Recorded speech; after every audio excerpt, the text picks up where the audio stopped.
Depuis mercredi, c'est un opéra original qui est joué sur la scène du Châtelet à Paris. Monkey Journey to the West est une création de Damon Albarn, le très charismatique leader du groupe Blur, avec le metteur en scène chinois Chen Qizheng. Ils adaptent un grand classique de la littérature chinoise. Agnès Penroux et Gaël Krief ont suivi en coulisses la préparation du spectacle. Avec eux, on se glisse derrière le rideau.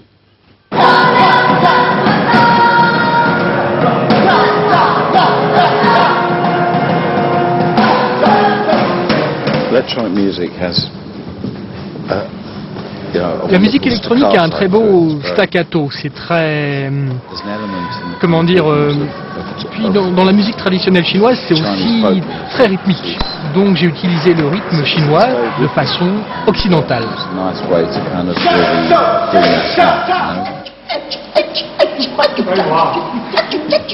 Comme un gamin, Damon Albarn enfourche son nouveau jeu. Un ovni nommé Monkey Journey to the West, un opéra pas moins en chinois, allez pourquoi pas. Il fallait bien ce genre de défi aux créateurs de l'univers de Gorillaz. Damon, 39 ans, a donc écrit son premier opéra, répétition, action.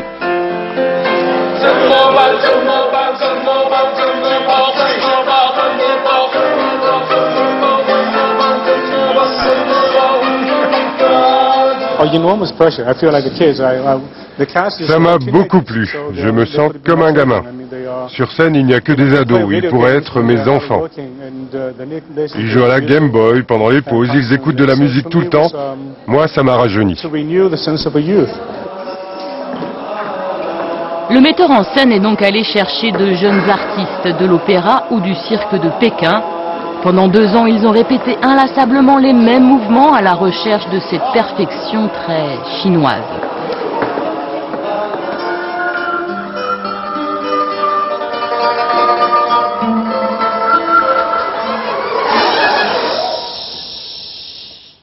Le roi singe, figure emblématique de la culture chinoise, se métamorphose ici dans cet opéra déjanté quand la culture pop se télescope avec la tradition chinoise.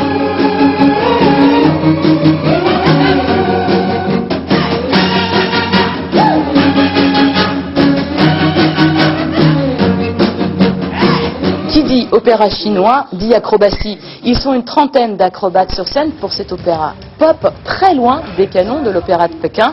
Monkey Journey to the West, c'est un opéra aux acrobaties époustouflantes, mais pour l'instant, il s'échauffe, répète et se concentre.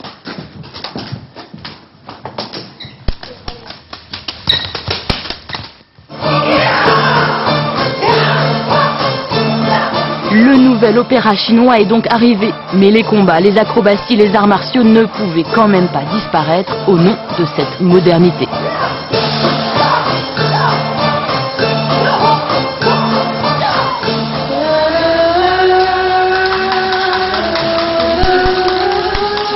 Concentration, tension, c'est ici que les métamorphoses s'opèrent. On colle les postiches, on maquille, on met les perruques. Il ne faut pas moins d'1 heure pour que les personnages prennent forme. Des masques à des années-lumière de l'opéra classique de Pékin, ici c'est l'univers manga qui prend ses aises. So, how is it for the eye? Is it good? Good. Good. So it's good. Il y a eu le travail à la fois de masques et de prothèses.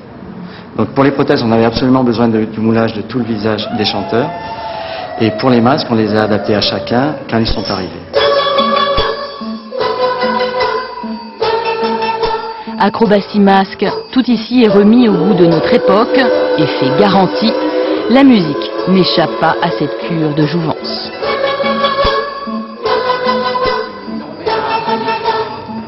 Non, vous faites normal à 6, c'est ça? C'est ça, absolument. Okay. Normal à 6. Tout est trémolo. Trémolo sur 4-5, 6-7 normal, trémolo sur 8, et sur le glissé, sans trémolo. Peut-être qu'on rajoutera le trémolo. On n'a pas l'habitude d'entendre ça. C'est pas exclusivement chinois. C'est pop aussi par moment. Par moment, il y a des musiques un peu répétitives, un peu comme Steve Reich ou Philip Glass. Enfin, c'est très varié en fait comme musique.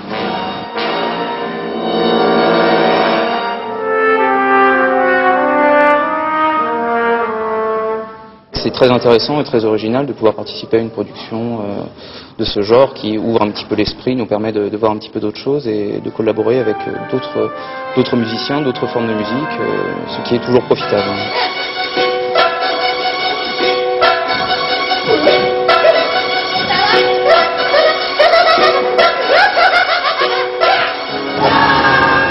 Si vous rêviez d'un opéra qui bouscule toutes les conventions, d'un opéra qui mélange les genres, les univers musicaux, les disciplines, d'un opéra indiscipliné comme un singe, alors vous avez trouvé parce que c'est ici et c'est tout simplement exaltant.